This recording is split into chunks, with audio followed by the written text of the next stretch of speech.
Boa tarde a todos, eu sou a Letícia e hoje eu inicio então a minha defesa de doutorado com a tese intitulada Os efeitos do treinamento físico e cognitivo nos déficits de memória relacionados à neurotoxicidade induzida pela proteína beta-amiloide, que foi executada sob orientação da professora doutora Pamela Bilig Melo Carpes. A presente tese de doutorado, ela é composta por 3 estudos. No primeiro estudo, nós tivemos como objetivo avaliar os efeitos do treinamento físico e cognitivo sobre os déficits de memória relacionados à doença de Alzheimer, utilizando um modelo experimental, que é baseado na infusão da proteína beta-amiloide, que vai gerar uma neurotoxicidade. E os resultados desse primeiro estudo estão publicados na revista Behavioral Brain Research. No segundo estudo, nós tivemos como objetivo avaliar as mesmas intervenções, ou seja, o exercício físico e o exercício cognitivo, no mesmo modelo experimental, mas como uma estratégia de tratamento, ou seja, depois que a neurotoxicidade já tivesse induzida. E os resultados desse trabalho estão submetidos para a revista Frontier in Behavioral Neuroscience. Já no estudo 3, o nosso objetivo foi avaliar uma única sessão de exercício físico na modulação da memória de animais com déficits cognitivos, também usando o mesmo modelo experimental. E os resultados desse trabalho estão submetidos para a revista Brain Research. Bom, nessa apresentação eu farei inicialmente uma breve revisão de literatura, a justificativa desse trabalho e os objetivos que estão separados de acordo com cada estudo, os materiais e métodos utilizados, os resultados eu também trago separado por estudo para facilitar o nosso entendimento, uma discussão geral, a conclusão e as perspectivas futuras. Bom, de acordo com um relatório das Nações Unidas sobre o envelhecimento, estima-se que o número de pessoas com 60 anos ou mais vai mais do que duplicar nos próximos 35 anos, podendo atingir, em 2050, aproximadamente 2,1 bilhões de idosos. Com o envelhecimento, o organismo ele sofre uma série de alterações, dentre elas, danos genéticos, como erros na replicação do DNA, aumento de espécies reativas de oxigênio, perda de proteases, entre muitas outras alterações. Assim, o sistema nervoso também é alvo dessas alterações, inclusive em estruturas que são fundamentais para os processos de aquisição, consolidação e evocação de memórias. Ou seja, com o envelhecimento normal, o organismo ele vai sofrer um declínio cognitivo. Mas quando esse envelhecimento ele é patológico, esse declínio cognitivo acontece de uma maneira mais acentuada e mais acelerada.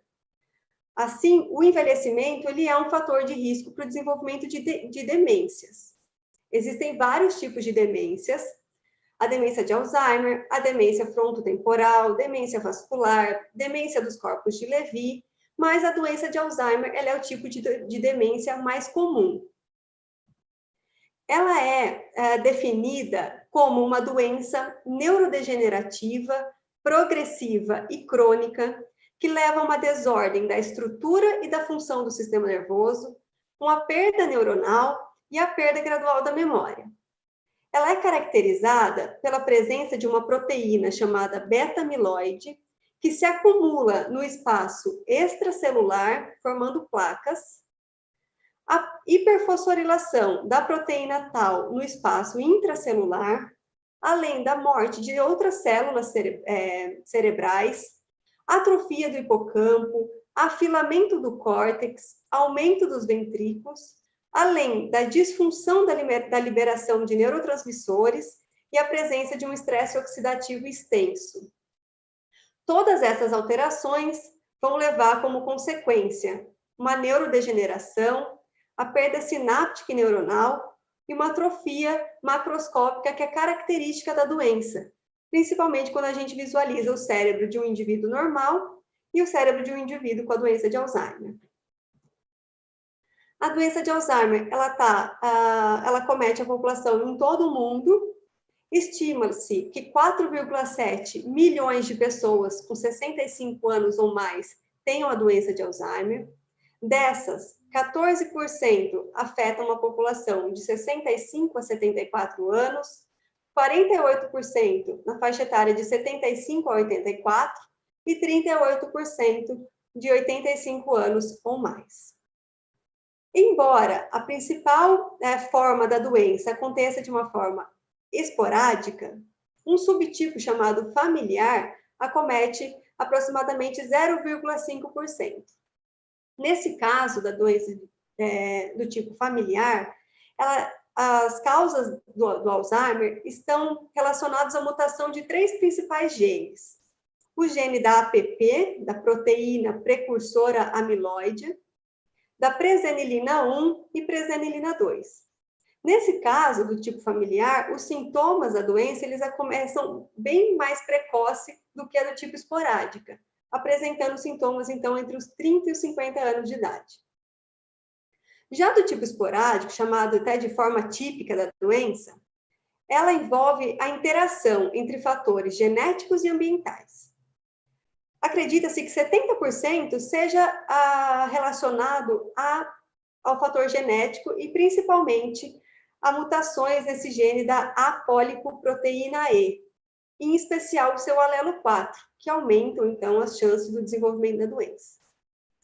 E ainda, mutações nesse alelo 4 da apolipoproteína E, o sexo feminino, a injúria cerebral prévia são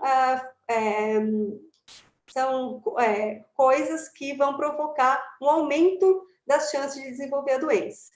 E ainda, em particular, a ativação microglial em resposta à deposição da beta-amiloide também é um fator-chave para o desenvolvimento da doença.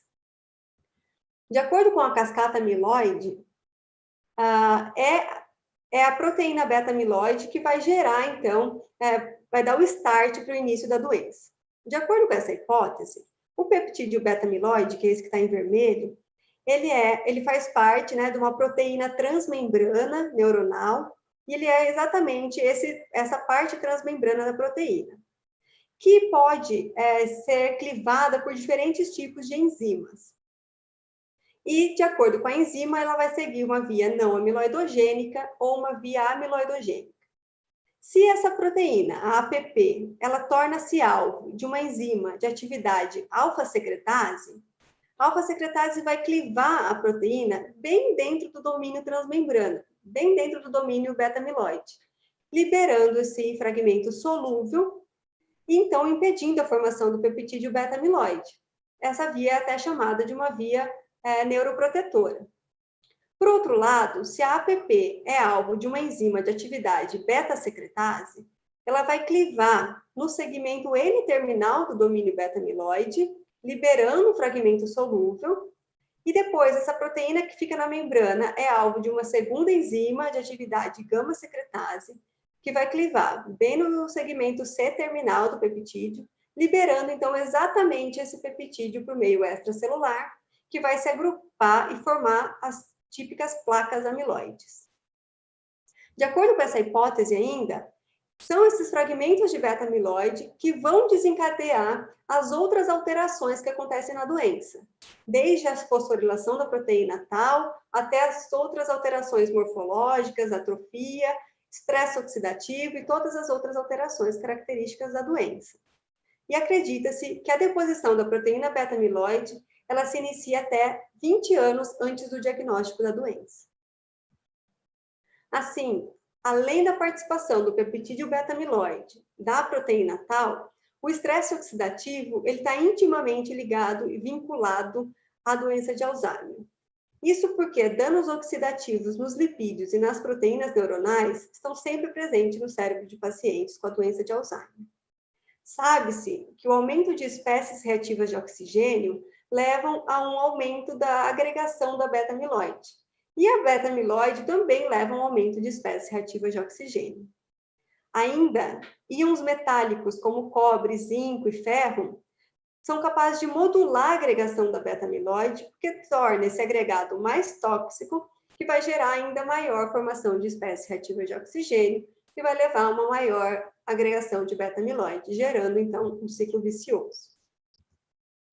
Clinicamente falando, a doença de Alzheimer ela é detectável a partir da perda de memória apresentada pelo paciente, em virtude da deterioração progressiva das funções cognitivas pela redução do volume cerebral.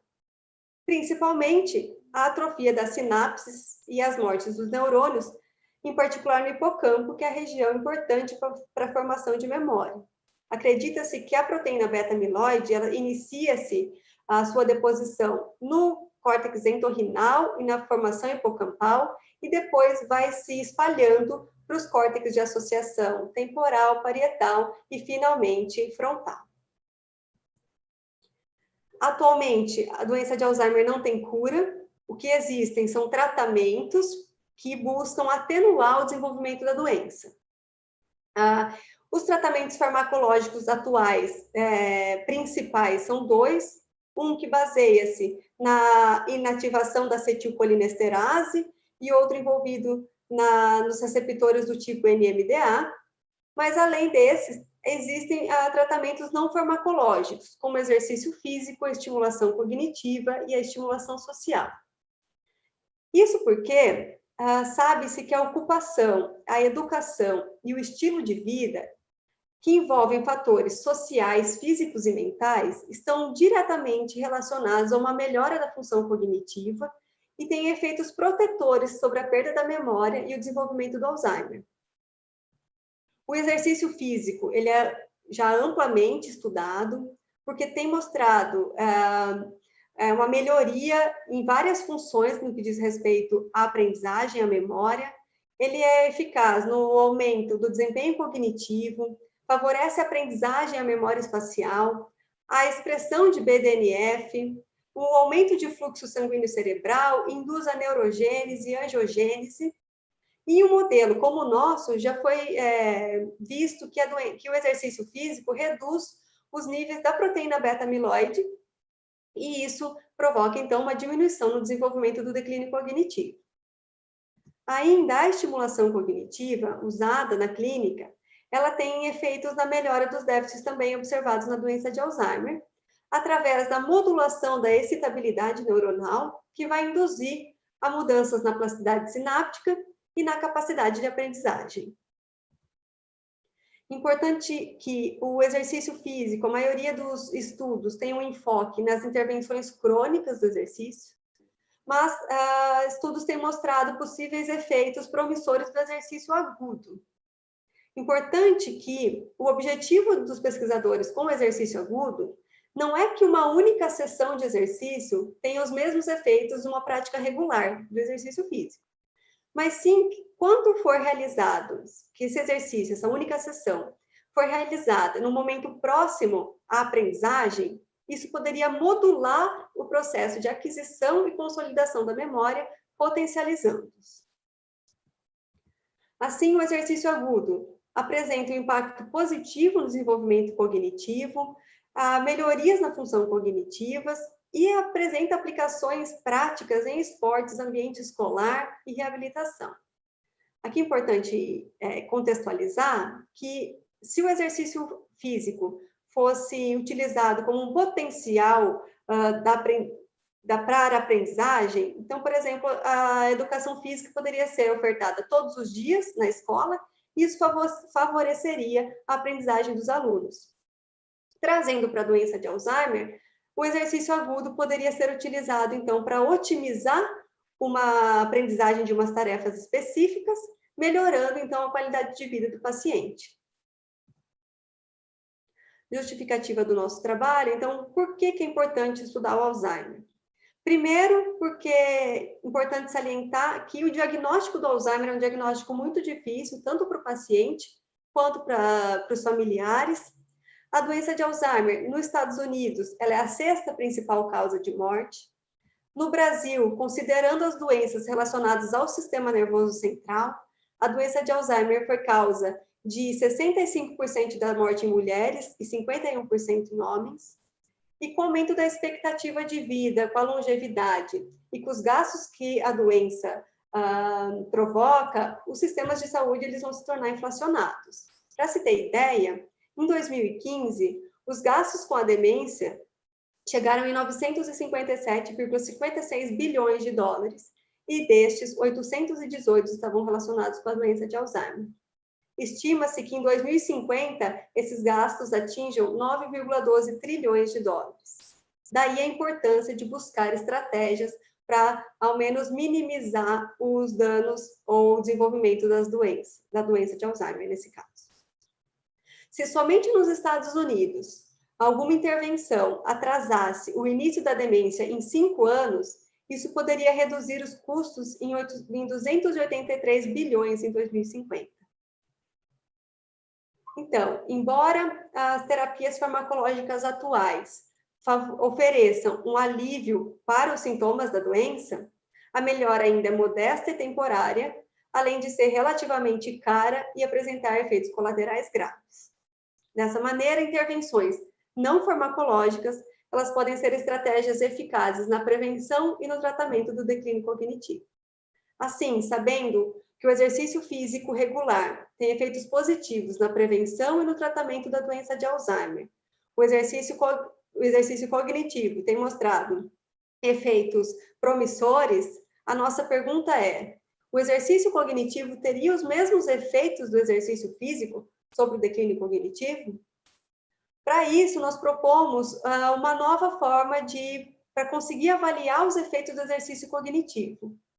Então, nós adaptamos um teste de memória para um treinamento cognitivo experimental, para que a gente pudesse, então, buscar os mecanismos envolvidos nessa prática.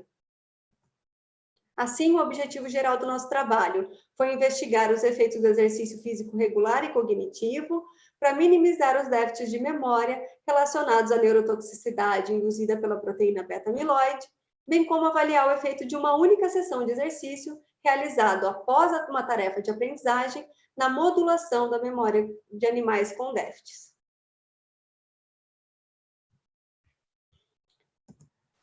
Os objetivos específicos do primeiro estudo, então, foi investigar o efeito dessas duas intervenções na prevenção da doença, sobre os déficits de memória de reconhecimento de objeto de curto e de longo prazo, sobre o aumento dos níveis de espécies reativas de oxigênio e peroxidação lipídica, sobre a diminuição da capacidade antioxidante total e sobre as alterações da morfologia hipocampal.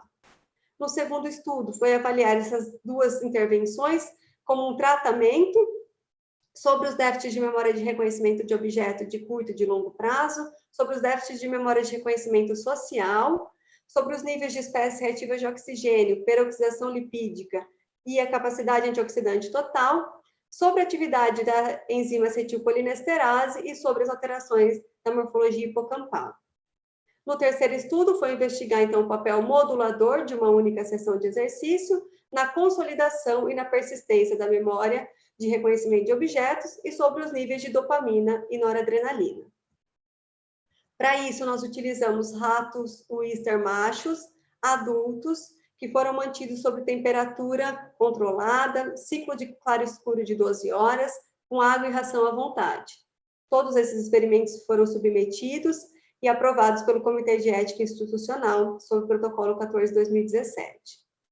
Como modelo experimental, a gente utiliza a cirurgia estereotáxica para infusão intrahipocampal na região CA1 do hipocampo, a infusão, então, do peptídeo beta-amiloide, o fragmento 2535, ou a solução salina para os grupos controle, no volume de 2 microlitros por lado.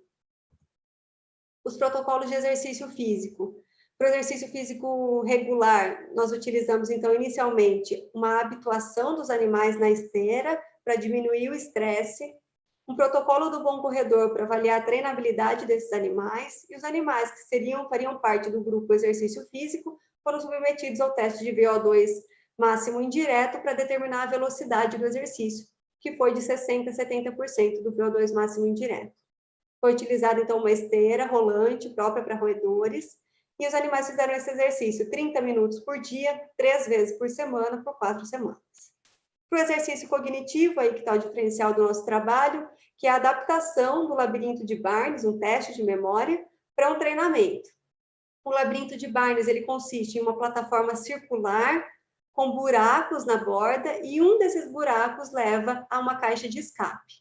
Essa caixa de escape ela pode ser trocada de posição para, no nosso caso, propiciar essa flexibilidade cognitiva que a gente busca. Esse treinamento foi realizado todos os dias, 4 vezes, todos os dias durante o mesmo período de 4 semanas, e a cada 10 dias a caixa de escape era trocada de lugar.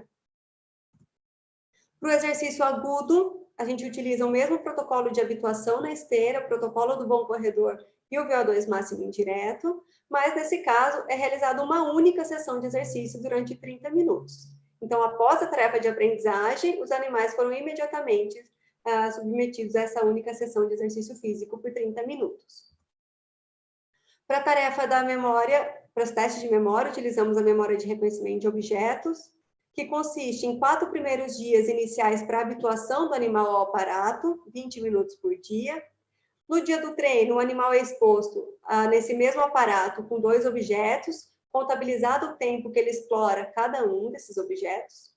Para a memória de curta duração, foi realizado um teste 3 horas depois do treino, onde um desses objetos é trocado e é contabilizado o tempo que o animal gasta explorando cada um dos objetos. Espera-se que se o animal lembra do objeto familiar, ele vai gastar mais tempo explorando o objeto novo. Para a memória de longa duração, foi realizado um teste 24 horas depois, onde novamente um dos objetos é trocado e contabilizado o tempo que ele explora cada objeto. Mais uma vez, espera-se que o animal, se teve a consolidação dessa memória, vai gastar mais tempo explorando o objeto novo. Para a persistência da memória, ainda foram realizados os testes de 7 e 14 dias após o treino. Para a tarefa de reconhecimento social, os animais primeiro foram habituados no aparato com 2 cilindros vazios. Posteriormente, no dia do treino, eles foram apresentados a um animal, até então desconhecido, contabilizado o tempo de exploração, e para o dia do teste, 24 horas depois, um novo animal é colocado e contabilizado o tempo que ele gasta explorando o animal agora familiar e o animal desconhecido. Aqui também espera-se que, se ele tem essa memória do reconhecimento social, ele vai gastar mais tempo explorando o novo animal. Para os experimentos bioquímicos, marcadores de estresse oxidativo, nós utilizamos a técnica de DCFH, para os níveis de espécies reativas de oxigênio, TBARS para análise da peroxidação lipídica e a FRAP para avaliar a capacidade antioxidante total do tecido. Para os níveis de neurotransmissores, nós avaliamos a atividade colinérgica indiretamente pela atividade da acetilcolinesterase, e os níveis de dopamina e noradrenalina foram avaliados por cromatografia líquida de alto desempenho. Para análise histológica, inicialmente os animais foram anestesiados e realizado uma perfusão transcardíaca para fixação do tecido, com paraformaldeído a 4%, depois uma pós-fixação com o mesmo fixador e uma criopreservação com sacarose, 30%. Depois os cérebros foram congelados, realizados os cortes no criostato para posterior, então, coloração em HE, para análise morfológica do tecido. Para análise estatística, em todos os estudos, os dados foram primeiramente analisados quanto à normalidade pelo teste de Shapiro-Wilk. Os dados do reconhecimento de objeto e reconhecimento social, o tempo de exploração foi convertido em porcentagem do tempo total de exploração e comparados por um teste T de uma amostra, considerando uma média teórica de 50%. Para os testes bioquímicos, cada um dos estudos, então, passaram pelo teste de comparação, de acordo, então, se passaram pelo teste de normalidade ou não. Para todas as variáveis, em todos os estudos, foi considerado um nível de significância estabelecido em 0,05. Vamos para os resultados do primeiro estudo, onde o exercício físico e cognitivo são capazes de prevenir os déficits de memória de reconhecimento relacionados à neurotoxicidade induzida pela proteína beta-amiloide. O delineamento experimental, para a gente entender agora os resultados. Então, inicialmente, os animais foram submetidos ao período de intervenção de 4 semanas, sendo divididos, então, em exercício físico, exercício cognitivo e sem nenhuma intervenção. Após esse período de 4 semanas, os animais foram submetidos à cirurgia estereotáxica para infusão da beta-amiloide ou da solução salina, sendo então os animais subdivididos em 6 grupos. Só exercício físico com a beta-amiloide, exercício cognitivo mais beta-amiloide, grupo controle e grupo beta-amiloide. Após a cirurgia, os animais passaram por um período de recuperação e um tempo necessário para a agregação da proteína beta-amiloide, de 10 dias, e depois foram submetidos, então, aos testes de controle comportamental e teste de memória de reconhecimento de objeto. Depois disso, os animais foram eutanasiados para a coleta das amostras para os testes bioquímicos e análise histológica. Os resultados do primeiro estudo, então, referente à tarefa de reconhecimento de objeto. Aqui no eixo Y, temos o tempo, porcentagem do tempo total de exploração, e no eixo X, os grupos. Essas duas primeiras barras referem-se, então, ao dia do treino, é uma média de todos os animais, de todos os grupos. Então, é possível observar que os animais exploraram os 2 objetos, gastando um tempo similar. No momento do teste da memória de curta duração, podemos observar que os animais do grupo controle, grupo exercício físico e exercício cognitivo, gastaram mais de 50% do tempo explorando o novo objeto, o que denota aprendizado. O que não é possível observar nos animais infundidos com a proteína beta-amiloide, já que eles exploraram gastaram um tempo similar explorando os 2 objetos. Agora, quando eles foram previamente treinados com exercício físico, exercício cognitivo, esses animais infundidos com a beta-amiloide foram capazes de formar essa memória de curta duração, já que exploraram mais de 50% do tempo o objeto novo. Esse mesmo padrão de resposta a gente observa no teste da memória de longa duração. Então, só vou salientar aqui o grupo das nossas intervenções, o exercício físico mais a beta-amiloide, o exercício cognitivo mais a beta-amiloide, exploraram mais de 50% do tempo o objeto novo, o que denota aprendizado. Para os resultados das análises bioquímicas, então, para todas as análises bioquímicas, o asterisco refere-se à comparação com o grupo controle e o sustenido comparado com o grupo beta-amiloide. No gráfico A, os resultados do DCFH, podemos observar que a infusão da proteína beta-amiloide leva a um aumento das espécies reativas de oxigênio quando comparadas ao grupo controle, e o exercício físico e o exercício cognitivo foi capaz de prevenir esses níveis, já que apresentaram uma diminuição das espécies reativas de oxigênio quando comparado ao grupo beta-amiloide, sem nenhuma intervenção. No gráfico B, os resultados do TBARS, observamos que a infusão da proteína beta-amiloide leva a um aumento da peroxidação lipídica quando comparados ao grupo controle, e o exercício físico e o exercício cognitivo foram capazes de prevenir esses danos, já que apresentaram uma diminuição da peroxidação lipídica quando comparado ao grupo beta-amiloide. O gráfico C nos mostra os resultados da FRAP. A infusão da beta-amiloide levou a uma diminuição da capacidade antioxidante total comparado com o grupo controle, mas as nossas intervenções não foram capazes de alterar essa capacidade antioxidante. Aqui são as imagens da nossa análise histológica. Então, podemos observar que o grupo controle, exercício físico e exercício cognitivo, apresentam uma organização tecidual padrão do hipocampo. Já a infusão da proteína beta-amiloide provoca alteração tecidual, formação de vacúolos, uma atrofia e desorganização hipocampal. E o exercício físico e o exercício cognitivo foram capazes de prevenir, ao menos em parte, os danos causados pela proteína beta-amiloide. Vamos para os resultados do estudo 2, onde o exercício físico e cognitivo foram capazes de reverter os déficits de memória. Aqui, o delineamento experimental é parecido com o estudo 1, o que muda é o momento da nossa intervenção. Então, primeiro os animais são submetidos à cirurgia para a infusão da proteína beta-amiloide ou da solução salina, passam pelo mesmo período de recuperação, de 10 dias, e de agregação da beta-amiloide, e aí vem o período de tratamento de 4 semanas, sendo eles subdivididos, então, em cada grupo. Depois desse período de 4 semanas, passaram, então, pelos testes de controle comportamental e os testes de memória de reconhecimento social e reconhecimento de objeto. Posteriormente, os animais foram eutanasiados para a coleta do hipocampo, para análise bioquímica, e a coleta do cérebro para análise histológica. Aqui os resultados da tarefa de reconhecimento de objeto. No gráfico A, Então, temos os resultados da memória de curta duração. Aqui, mais uma vez, o dia do treino, as duas barras, os animais exploraram, não teve diferença significativa entre a exploração de cada objeto.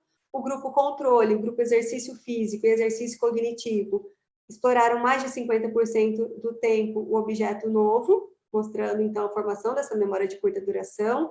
Não foi possível observar essa diferença nos animais infundidos com a proteína beta-amiloide, ou seja, não foram capazes de aprender, mas o tratamento com o exercício físico, com o exercício cognitivo, os animais foram capazes de demonstrar o aprendizado, já que exploraram mais de 50% do tempo o objeto novo.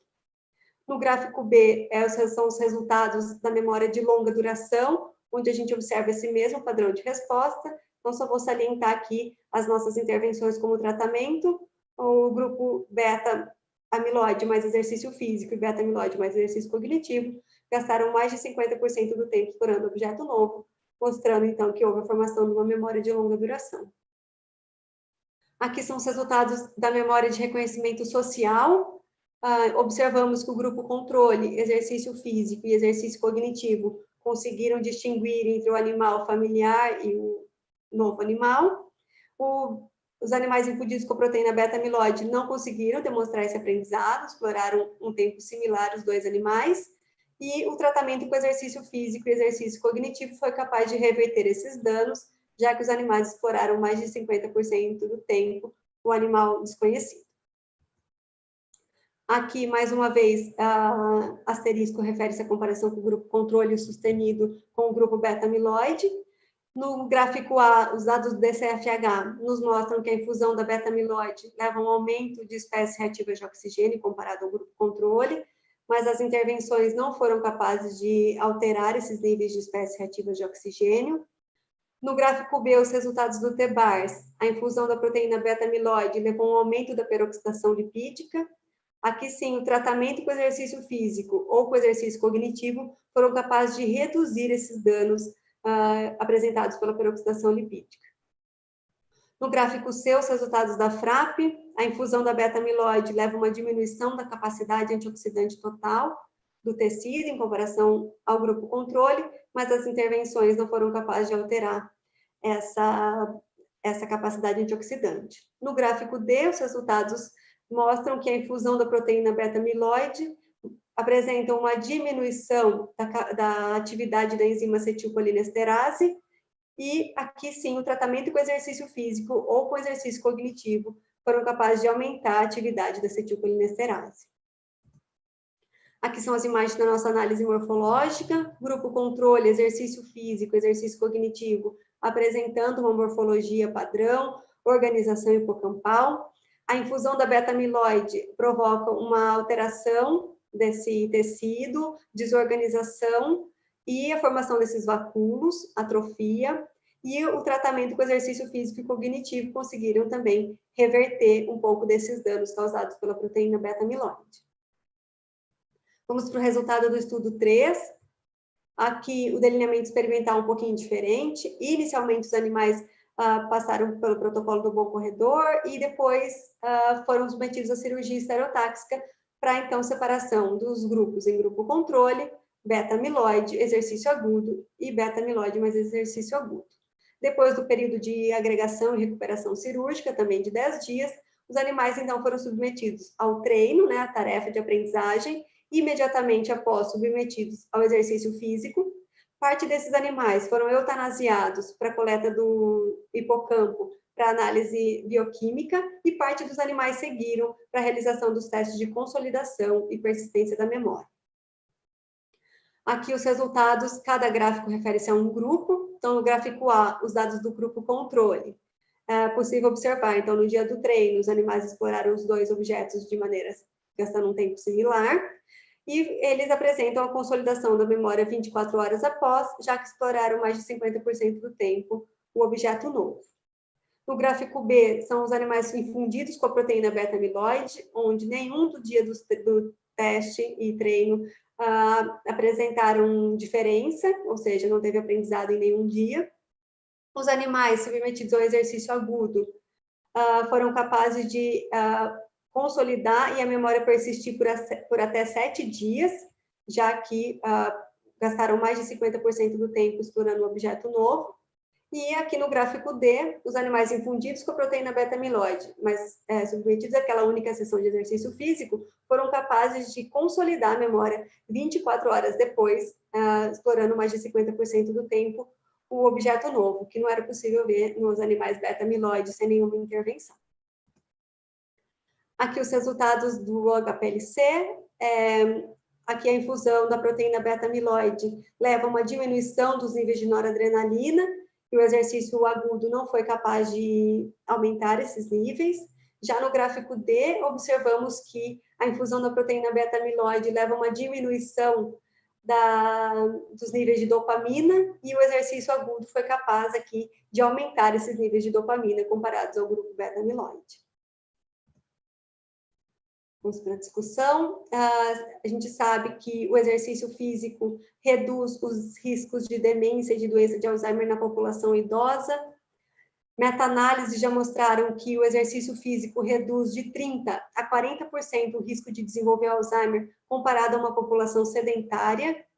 No nosso estudo, o exercício físico foi capaz de melhorar a memória de curta duração e de longa duração, tanto na prevenção como no tratamento da doença de Alzheimer. Vários mecanismos explicam a atuação do exercício. Um deles é sobre a ação sobre o equilíbrio oxidativo, e aqui no nosso estudo, quando realizado antes da infusão da beta-amiloide, o exercício físico reduziu os níveis de espécies reativas de oxigênio e reduziu a peroxidação lipídica, e quando realizado após a infusão da beta-amiloide, reverteu o dano oxidativo e apresentou alterações na atividade da acetilcolinesterase. Além desse mecanismo sobre o estresse oxidativo, o exercício físico ainda pode atuar na neurogênese, plasticidade sináptica, aumento da produção de BDNF, aumento do fluxo sanguíneo cerebral, melhora a função cognitiva e provoca um aumento do volume cerebral. A gente sabe que o tempo e as condições físicas são fatores limitantes para a prática de um exercício físico regular. Assim, estratégias que possam melhorar a cognição são importantes. O exercício cognitivo vem trazendo evidências clínicas da sua atuação na manutenção da cognição, mas os efeitos, os mecanismos ainda não se sabem. Aqui nós mostramos que o exercício cognitivo foi capaz de proteger e recuperar a memória de reconhecimento, promovendo a consolidação da memória de curta e de longa duração, e evitando e tratando os déficits cognitivos relacionados à doença de Alzheimer, e esse efeito está ligado a mecanismos relacionados ao estresse oxidativo. Isso porque o exercício cognitivo, ele pode estabilizar, recuperar ou compensar perdas funcionais e estruturais, manter a função cerebral cognitiva por mais tempo possível à medida que a doença progride, e ele ainda pode reduzir a incapacidade do paciente, melhorando a sua qualidade de vida. Importante que o exercício cognitivo, ele não tem como objetivo ensinar novas habilidades, mas manter as funções que já existem. Assim, uma estimulação intensa por meio de exercícios cognitivos para promover uma flexibilidade cognitiva pode contribuir para o estabelecimento dessas conexões sinápticas, prevenindo os danos cognitivos. Aqui é um resumo dos nossos achados. Então, a infusão da proteína beta-amiloide leva a um aumento de espécies reativas de oxigênio, ao aumento da peroxidação lipídica, diminuição da capacidade antioxidante total, que levam, então, ao dano oxidativo, a alterações morfológicas e morte celular, além de provocar uma diminuição da acetilcolina e dessa atividade da acetilcolinesterase. Nesses estudos, então, o exercício físico e o exercício cognitivo atuou na diminuição da peroxidação lipídica, na diminuição dos níveis de espécies reativas de oxigênio e nas alterações morfológicas, além de atuar na atividade da acetilcolinesterase. Então, o exercício físico regular, ele é amplamente estudado, sabe-se dos seus benefícios, mas os resultados do exercício agudo estão crescendo. No nosso grupo de estudo, já foi mostrado que o exercício agudo foi capaz de melhorar a memória de reconhecimento de objetos por até 21 dias em animais saudáveis, e esse efeito está relacionado aos mecanismos beta-adrenérgicos e dopaminérgicos do hipocampo. Então, se apresenta esses efeitos nos animais saudáveis, nós queríamos ver o que ele fazia sobre os animais com déficit de memória. E aqui nós mostramos, então, já que na doença de Alzheimer provoca uma diminuição da liberação de neurotransmissores, da noradrenalina e da dopamina, no nosso estudo, o exercício agudo foi capaz de promover um aumento da liberação de dopamina, mas não de noradrenalina. Isso pode ser explicado porque a neurotoxicidade induzida pela proteína beta-amiloide leva à morte de neurônios noradrenérgicos no hipocampo, assim acarretando numa diminuição da liberação de noradrenalina. Por outro lado, o exercício agudo pode atuar promovendo o aumento da liberação de dopamina nas projeções nigroestriatais dorsais e mesolímbicas ventrais, se durante sua realização fosse executado nesse período de consolidação da memória. Além disso, o exercício agudo pode promover uma plasticidade sináptica, modulando os receptores do tipo AMPA. Um estudo mostrou que exercício agudo foi capaz de fosforilar a subunidade S835 dos receptores AMPA pela via da PKA e fazendo com que a exocitose desses receptores e diminuindo sua internalização, promovendo, então, um aumento da potenciação de longa duração. Além disso, o exercício agudo pode promover um aumento do BDNF e de outras catecolaminas, que estão ligados, então, a uma melhora na memória de curto prazo e no sucesso da aprendizagem. Então, além da aplicabilidade do exercício agudo em jovens em idade escolar como um potencial modulador da aprendizagem, e assim melhorando o desempenho acadêmico, a população senil, que pode não conseguir se envolver em atividades de longa duração, poderia se beneficiar cognitivamente do exercício de intensidade moderada por um curto período. Dessa maneira, podemos concluir que a infusão da proteína beta-amiloide provocou danos na memória de reconhecimento de objeto e reconhecimento social, danos oxidativos, disfunção colinérgica e alterações morfológicas hipocampais, alterações que mimetizam os que ocorrem na doença, podendo, então, ser um modelo experimental eficaz. O exercício físico e o exercício cognitivo no nosso trabalho foi capaz de evitar e recuperar os danos causados pela infusão da beta, no que diz respeito à função mnemônica, ao equilíbrio oxidativo, à função colinérgica e à morfologia hipocampal, e o exercício agudo foi capaz de modular a consolidação do aprendizado, já que promoveu a persistência da memória em animais saudáveis e a consolidação da memória em animais com déficits. E esses resultados estão relacionados à modulação nos níveis de dopamina e noradrenalina. De dopamina só no hipocampo, desculpa. Dessa forma, podemos concluir que o exercício físico regular, o exercício agudo e o exercício cognitivo são eficazes na complementação do tratamento com a doença de Alzheimer. Como perspectivas futuras, ainda trazemos que alguns pontos precisam ser elucidados. Elencamos, então, a investigação de mecanismos adicionais relacionados ao efeito do exercício cognitivo, o seu efeito ainda na persistência da memória, e se apresenta esses mesmos benefícios em um outro modelo experimental relacionados à doença de Alzheimer, investigar os outros mecanismos envolvidos no exercício agudo, e ainda investigar se a associação do exercício físico e do exercício cognitivo poderia potencializar os observados aqui como terapias individuais. E ainda é importante considerar a importância da pesquisa com modelos animais, que são fundamentais para que a gente possa compreender os mecanismos envolvidos nas patologias, mas que também é importante que ensaios controlados a longo período sejam conduzidos em humanos para, então, estabelecer a aplicabilidade clínica dessas estratégias.